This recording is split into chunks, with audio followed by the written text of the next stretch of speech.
జరిగింది. ఒక్కసారి మీరు వినండి, రేపు ఆ శ్లోకం చెప్పుకోండి.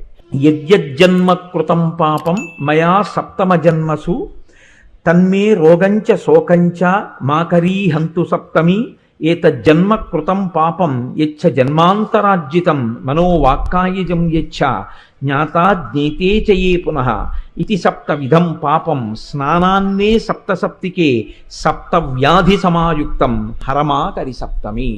7 జన్మలలో 7 రకాలుగా చేసినటువంటి పాపముల వలన నేను పొందబోతున్నటువంటి 7 రకములైన భయంకర వ్యాధులు ఏ ఉన్నాయో వాటితో సహా ఓ సప్తమి, నేను ఈరోజు ఉదయం చేస్తున్నటువంటి ఈ స్నానము చేత ఆ దురితము తొలగుగాక అని సంకల్పం చేసి ఎవరు స్నానం చేస్తారో వారికి ఆ పాపాన్ని తొలగిస్తారు.